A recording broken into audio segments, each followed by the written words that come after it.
তুমি যতই ভালো হও না কেন কখনোই সবার কাছে প্রিয় হতে পারবে না। আশেপাশের মানুষজনগুলো কখনো তোমার ভালো চাইবে না, আবার ভালো কোনো কিছু দেখলেও তাদের যেন সহ্যই হয় না। সুখের দিনগুলোতে একমাত্র তাদেরই পাশে রাখা উচিত যারা দুঃখের দিনগুলোতে পাশে ছিল। যারা অসময়ে তোমাকে নিয়ে উপহাস করবে বুঝে নিও কখনোই তারা তোমার কাছের মানুষ ছিল না, সেটা হোক তোমার আত্মীয় স্বজন বা তোমার কাছের মানুষ।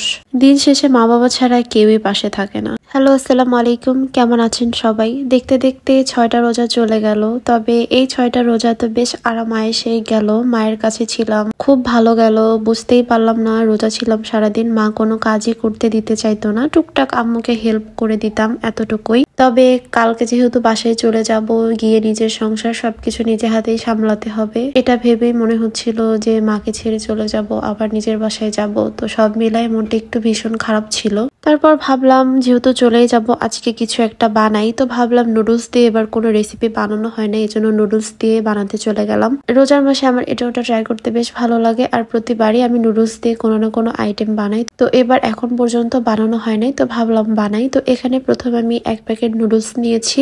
তার মধ্যে প্রথমে আপনারা দেখলে বুঝতে পারবেন পেঁয়াজ, মরিচ, ধনেপাতা, লবণ আর যেসব রকমের গুঁড়া মশলা আছে সব গুঁড়া মশলা মিক্স করে এটা সুন্দর করে মাখিয়ে নিছি। তারপর একটু সয়াবিন তেল দিয়ে আবার একটু মাখিয়ে নেওয়ার পরে লাস্টে আমি এখানে একটু আলু ভর্তা দিছিলাম। আলু ভর্তা দিলে একটু স্বাদটা বেড়ে যায়। আর তারপরে আমার বাসায় ব্রেড ক্রামস যেহেতু ছিল না, এজন্য একটা গরিবি বুদ্ধি বের করলাম, সেটা হলো মুড়ি দিয়ে ব্রেড ক্রামস বানিয়ে নিছিলাম। তো সেই সব কিছু একদম মিক্স করে সুন্দর একটা টেক্সচার হয়েছে। এটা দিয়ে একটা সুন্দর নুডলস এর পাকোড়া হয়ে যাবে। এটা নুডলস এর পাকোড়া বা চপ যে কোনো একটা বলতে পারেন। তো আমি এক এক সময় এক এক রকমের জিনিস দিয়ে ট্রাই করি। তো এবার একটু ভাবলাম যে ব্রেড ক্রামস অ্যাড করে দিয়ে দেখি, কারণ আটা বা বেসন দিলে ওটার স্বাদ আবার অন্যরকম লাগে। এজন্য ভাবতেছিলাম আটা আর বেসন বাদ দিয়ে অন্য কিছু একটা দিয়ে করি, তাহলে টেস্টটা ভালো লাগবে মনে হয়। তবে খাওয়ার পরে দেখলাম আসলে এইভাবে বানালে আরো অনেক বেশি টেস্টটা বেড়ে যায়। আপনারাও চাইলে ট্রাই করতে পারেন। তো এখানে আমি আম্মুকে এটা রেডি করে দেওয়ার পরে ইফতারির জন্য সব ফল ফ্রুট গুলো কেটে নিচ্ছিলাম।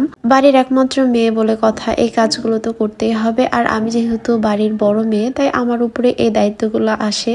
বিয়ের আগে থেকে এই ফল কাটা আর শরবত করা এই বিষয়গুলো আমি দেখতাম, এজন্য বিয়ের পরে এসেও এটাই করি। আম্মু তো আর কোনো কাজ করতে দেয় না। কালকে যেহেতু চলে যাব মনটা অনেক খারাপ হয়ে যাচ্ছিল, কারণ আম্মুর কাছে থাকতে তো সব মেয়েরই ভালো লাগে। প্রতিটা মেয়েরই বাপের বাড়ি মানে একটা আলাদা শান্তির জায়গা। যারা বিবাহিত আছে তারা এই বিষয়টা বুঝতে পারবে, বাপের বাড়ি মানে একটা আলাদা রকম শান্তি কাজ করে, আবার নিজের সংসারের উপরেও একটা মায়া কাজ করে। তো অনেকদিন হলো আসছি, প্রথম রোজায় আসছিলাম। তো দেখতে দেখতে 6টা রোজা চলে গেল। এখন যেহেতু যাওয়ার সময় হয়েছে, যেতে তো হবে, কি আর করার, মেয়েদের জীবন তো এমনই। আচ্ছা, আপনাদের কাছে রমজান মাসটা কেমন লাগে? আমার কাছে তো ভীষণ ভালো লাগে। কেমন যেন দেখতে দেখতে মাসটা চলে যাচ্ছে, দেখতে দেখতে 6টা রোজাও চলে যাচ্ছে। কি অদ্ভুত লাগে, এত তাড়াতাড়ি দিনগুলো কিভাবে যাচ্ছে। আসলে সবচাইতে পছন্দের দিনগুলোই যেন তাড়াতাড়ি চলে যায়, তাই না? আজকে আমার জামাই শরবত বানানোর দায়িত্ব নিয়েছে। সে যদি ফ্রি থাকে বা সবাই পায় কাজ করার চেষ্টা করে, এই দিক দিয়ে আবার সে অনেক বেশি ভালো আছে মাশাআল্লাহ। সে যদি একটু ফ্রি টাইম পায়, সে এসে আমাকে জিজ্ঞেস করে কোনো কাজ করে দিতে হবে কিনা, বা কাজ করার চেষ্টা করে। এই জিনিসটাই আমার কাছে অনেক বেশি ভালো লাগে। সে পারুক আর না পারুক করার তো চেষ্টা করে। তো যাই হোক, এখানে ইফতারির সময় হয়ে গেছে, আমরা সবাই মিলে বসে গেছি ইফতারির জন্য। আজান হয়ে গেছে, তো সবাই সারাদিন পর খেতে বসে গেছি। আসলে সারাদিন পর সবচাইতে বেশি পানি খাওয়ার জন্য অনেক বেশি মনের মধ্যে খারাপ লাগে। তো আমি তো রোজা ভেঙে শুধু পানিই খেতে থাকি। আর এদিকে আমার জামাই মুড়ি মাখানোর জন্য সবকিছু জোগাড় করে নিচ্ছিল। তার হাতের মুড়ি মাখানোটা খেতে বেশ ভালো লাগে, এজন্য সবার জন্য সে নিজে হাতে মুড়িটা মাখিয়ে নিচ্ছিল।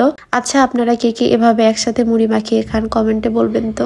আমরা তো পরিবারের সবাই মিলে এভাবেই খাই, বেশ ভালো লাগে। আর সবাই একসাথে বসে এভাবে খাওয়ার একটা আলাদাই মজা, তাই না? দেখতে দেখতে ভিডিওর একদম শেষ পর্যায়ে চলে আসছি। দেখা যাবে নেক্সট কোনো ভিডিওতে। সেই পর্যন্ত সবাই ভালো থাকবে, সুস্থ থাকবেন। আল্লাহ হাফিজ।